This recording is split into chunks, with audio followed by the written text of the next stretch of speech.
مين اللي سرق مصر؟ مين اللي سرق مصر؟ مين اللي سرق مصر؟ مصر سلطة بلدي. عارفين السلطة البلدي بتتعمل ازاي؟ بتقطع الطماطم على الخيار على الجرجير على البصل مع شوية ليمون مع شوية زيت شوية كمون، تشكيلة حاجات كتيرة يعني أنواع ألوان مختلفة. فتشوف السلطة المصرية. أنا لما ببقى مسافر في أي بلد واروح مطعم مصري واطلب السلطة المصرية دي، بحس التشكيلة اللي فيها دي فيها روح التنوع بتاع مصر.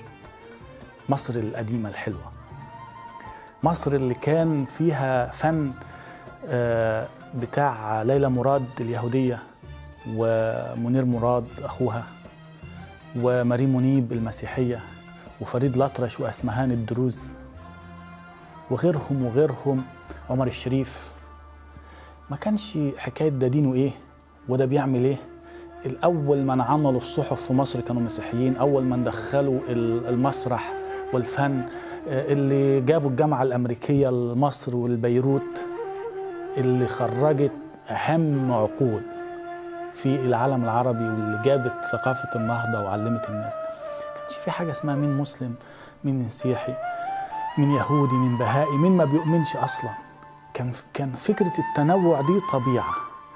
اللي كان بيلبس اللي عايز يلبسه ويمشي، اللي بيروح يصلي فكرة موسى نبي عيسى نبي محمد نبي وكل من ده نبي يصلي عليه. دي ما عادتش راحت فين؟ ليه أتباع محمد دلوقتي هم اللي طالعين بره المنظومة دي ويجي يقول لك ده إيه ده كفتس ده عظمة زرقاء. الكلام ده جه منين؟ روح الفن بطبيعتها ما بتشوفش من الإنسان غير إنسانيته. والحضارة الحديثة اكتشفت النقطة دي، إن إحنا لو بدأنا نصنف البشر على أساس بيعتقدوا بإيه مش هنعرف نعيش مع بعض. بالعكس، هيبتدي الصراعات أقوى من الحاجات اللي بتجمعنا. ومصر كانت قوية بإن الحاجة اللي بتجمع المصريين أقوى من أي اختلاف. وكان اللي بيجمع المصريين حبهم للبلد دي، البلد اللي كانت دولة قبل ما يبقى فيه دول في العالم، الدولة اللي كان فيها قانون قبل ما العالم يعرف يعني ايه قانون، اللي كان فيها فن قبل ما العالم يكتشف يعني ايه فن ويعني ايه جمال ويعني ايه. فالشيء القديم ده اللي جوانا ده صعب انه يضيع، صعب انه يروح هدر.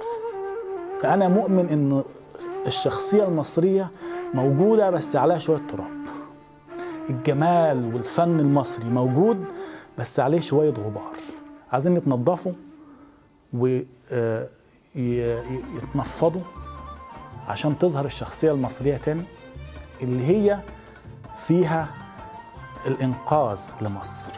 الإنقاذ في مصر لمصر مش هيجي عن طريق رئيس جمهورية جديد أو قديم، لأن اللي سرق مصر مش واحد.